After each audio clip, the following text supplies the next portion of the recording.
Bonsoir et merci d'être avec nous dans ce journal du mercredi 19 juillet. Voici le sommaire.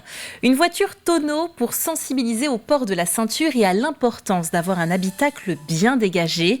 La CSR 85 investit dans du nouveau matériel pour des interventions de prévention toujours plus renversantes. Rêver sur la plage, un bon livre à la main. Une activité plébiscitée à Saint-Hilaire-de-Riez où une médiathèque d'été est installée sur le trait de côte. Lecture, jeux de piste ou de société, on y trouve différentes animations. Et pour les sportifs vendéens, en revanche, on ne se relâche pas trop. Il s'agit d'être prêt pour la rentrée. Nous verrons comment ils abordent cette période d'intersaison. Boucler sa ceinture, le réflexe semble acquis pour bon nombre d'entre nous et pourtant 23% des usagers décédés dans un accident ne portaient pas de ceinture de sécurité. Cette dernière permet de diviser par 2 le risque d'être blessé ou tué, un enjeu capital pour l'association Action et Communication pour la sécurité routière, la CSR 85, qui vient de faire l'acquisition d'une voiture tonneau qu'Oline Daville a testée. Choc frontal ou perte d'adhérence. Ah non. Ah oui. Ah ouais. Ces jeunes du SNU se confrontent de manière réelle aux bienfaits de la ceinture de sécurité avec des ressentis différents. Très bien, pas de souci. Je pense que à condition réelle, ça doit faire mal quoi. Ça, faire attention sur la route parce que bon, avec un tout petit choc déjà, j'ai senti mon corps partir. Donc je pense qu'avec un gros choc, on meurt. Hein. Ouais, c'est plus impressionnant et en fait, on croit que c'est simple, mais il faut mieux savoir ce qu'il y a autour de soi. C'est fort en sensation là. Là, on voit que plus on roule vite, plus il y a la perte d'adhérence et plus ça part dans tous les sens. Et pour rendre la chose encore plus concrète, l'association a investi dans ce nouvel outil, une voiture tonneau. Quelques explications de base et en route. Ah oui, mais il y a des nuances qui me tombent partout. Je trouve que c'est important qu'ils aient une éducation qu'ils n'auraient pas forcément avec les auto-écoles ou même avec leurs parents. Quand on leur fait la voiture tonneau, ça reste encore plus ancré dans leur mémoire. Et le fait de sentir la tête en bas bien maintenue, ils sentent vraiment la différence, quoi. Cette voiture est utilisée pour la première fois, mais elle servira ensuite pour des journées dans les institutions, auprès des scolaires ou encore en entreprise.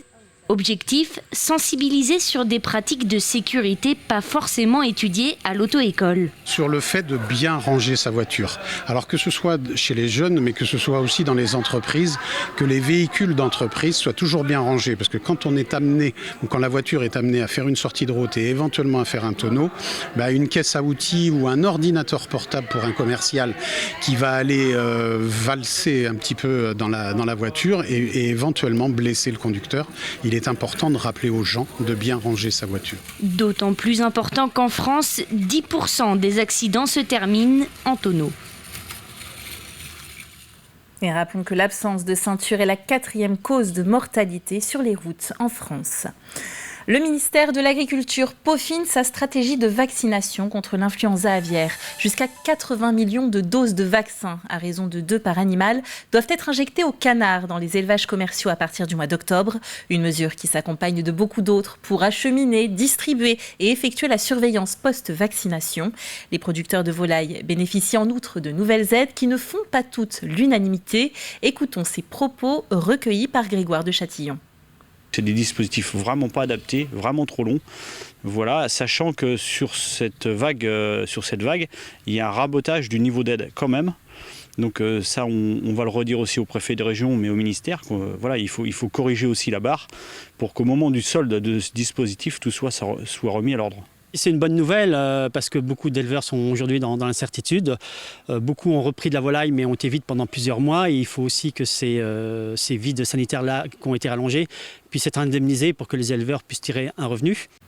L'histoire s'est bien terminée à Saint-Michel-en-Lerme. La statue de Saint-Michel-Archange dans la cour du presbytère de la ville a disparu lundi. La commune a donc fait une publication Facebook pour dénoncer ce vol. Publication de nombreuses fois partagée et c'est ce qui a permis de la retrouver ce mardi grâce à un amateur du petit patrimoine. Les auteurs de ce vol, de ce larcin, se sont aperçus qu'ils avaient fait une bêtise et ce matin, fin de matinée, j'ai eu un appel d'un administré qui avait partagé notre publication, qui m'a dit « Eric, je pense qu'on a retrouvé la statue. Je vais aller voir. » Et effectivement, cette personne, cet administré, m'a ramené la statue. J'en suis très très heureux. Et la statue a été retrouvée à une quinzaine de kilomètres de la commune. Elle allait probablement être revendue. Elle sera réinstallée avec des moyens destinés à décourager d'autres voleurs. À la plage, il y a ceux qui plongent dans la Grande Bleue et ceux qui préfèrent plonger dans un bon bouquin. À Saint-Hilaire-de-Riez, une bibliothèque de plage est destinée à ces derniers, ouverte 7 jours sur 7. Elle se situe sur la grande plage de Sion. Loin d'être un simple dépôt de livres, elle propose tout un panel d'activités. On les découvre avec Adélaïde Chaplot.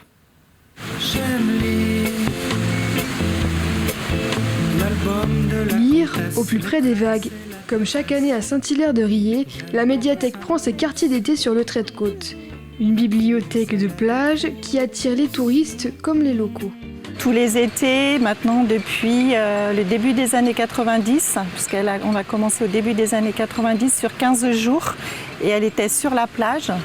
Quelques années après, le bâtiment étant juste à proximité de nous sur l'îlot Jeanne d'Arc, la bibliothèque de l'époque a fermé et s'est retrouvée dans le centre-bourg de Saint-Hilaire. Mais la bibliothèque de plage a continué. Le coin lecture a aujourd'hui évolué. Plus qu'une bibliothèque, avec ses activités et jeux de société, elle est aussi un espace d'échange avec les touristes et les riverains. On propose plusieurs activités tout au long de la semaine. Donc, le lundi après-midi, plutôt un temps de jeu qui est plutôt destiné aux adultes. Et puis tous les mardis, tous les jeudis après-midi, des ateliers créatifs pour les enfants de 6 à 12 ans. Et donc cet été, la thématique, c'est le jeu. Le but des jeux de société, c'est aussi de créer du lien entre les gens qui jouent ensemble et puis animer un petit peu cet espace, que ce ne soit pas juste un lieu de lecture. La bibliothèque de plage est gérée par 2 saisonniers qui accueillent et conseillent les lecteurs. Ils sont également en charge de l'animation des activités. C'est des activités avec des enfants, c'est un groupe généralement de 10 enfants, donc activités manuelles. Et c'est des activités qu'on gère nous-mêmes avec un groupe d'enfants sur inscription et l'autre collègue gère le reste de la bibliothèque avec les autres adultes. La bibliothèque de plage de Saint-Hilaire-de-Riez est ouverte tous les jours de 15h à 19h30. Vous avez jusqu'au 30 août pour vous plonger dans ces livres. Et ce week-end se déroule le festival Le Rêve du Lac à l'Hermenau. De nombreux groupes, majoritairement français, sont au programme. Alors il y en a pour tous les goûts, du jazz, du hip-hop, dub, techno, électro ou encore rock. Un festival très prisé par les amateurs du genre plus que par les habitants même de la commune. Les bénéfices sont reversés à l'association Demain pour Demain. Depuis 13 ans, cette association humanitaire aide à reconstruire Haïti depuis le séisme. Je pense que la majorité viennent pour la musique et l'ambiance et le fait que, vu que c'est un petit festival, c'est à taille humaine, on se croise, on se recroise, on rigole, on rencontre des gens mais qui font partie d'un cercle pas si lointain que ça. Donc la cause d'Haïti, tant mieux pour beaucoup des festivaliers, mais je pense que c'est pas la raison principale. Mais c'est pas grave. Nous, on fait ce festival pour faire perdurer l'assaut, pour faire vivre la culture et faire des choses qui changent à l'Hermenau. Du sport, elle marque la fin de la saison des compétitions et introduit la suivante, c'est l'intersaison. Période charnière pour bien préparer la rentrée sportive.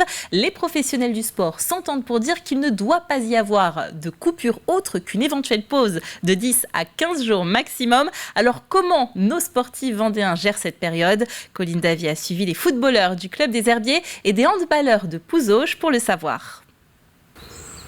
Une arrivée au pas de course et du gainage pour compléter. On fait gainage face 30 secondes. T'es prêt ? Vas-y. Pour les sportifs de haut niveau du département, l'heure est à la reprise. C'est vrai que là, nous, quand on reprend, ça surprend certains qui nous disent qu'on est déjà dans des programmes de reprise, mais ouais, on est en décalé. Nous, nos vacances sont plutôt mai-juin, donc on s'adapte. On trouve de la motivation, comme je disais, à plusieurs, avec des gars du groupe. Ça facilite, et puis après, on sait pourquoi on le fait, donc on y va. Un programme sur plusieurs semaines alliant courses fractionnées et renforcement musculaire. L'objectif, revenir en forme et sans risque pour la reprise collective mi-juillet. La prépa, elle est là pour arriver en forme pour la préparation au collectif. Le but, c'est pas d'y aller trop vite. C'est aussi une préparation pour le corps, pour pas se blesser. C'est hyper important. Top. On est attentif à la récup, au sommeil, les choses comme ça, même si il faut déconnecter du foot sur la première partie des vacances. Après, il faut qu'on reprenne un rythme où voilà, on dort. Quand on fait des grosses séances comme ça, on se repose.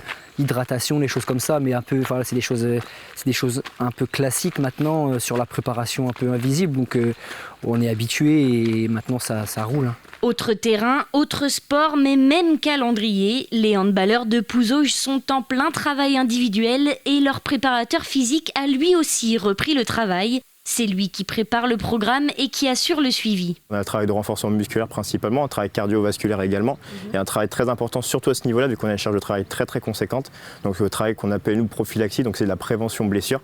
Donc nos joueurs, ils ont chaque semaine une séance vraiment dédiée à ça. C'est une grande partie des joueurs qui ont vraiment un passé sportif derrière eux, donc une autonomie de travail. Donc après on est toujours quotidiennement derrière eux s'il y a vraiment besoin d'une question en musculation ou autre, dans quelconque domaine, on est toujours derrière eux pour les aider et les accompagner un maximum. Mais vraiment, c'est ce qui est intéressant aussi à ce niveau-là, c'est qu'ils ont vraiment une autonomie dans leur travail. Si les touristes arrivent, pour les sportifs vendéens, les vacances sont bel et bien terminées. C'est la fin de cette édition. Merci de l'avoir suivi avec nous. À noter que demain à 18h, nous nous retrouverons depuis autrefois Chaland, les foires à l'ancienne. D'ici là, passez une très belle soirée et à bientôt sur TV Vendée.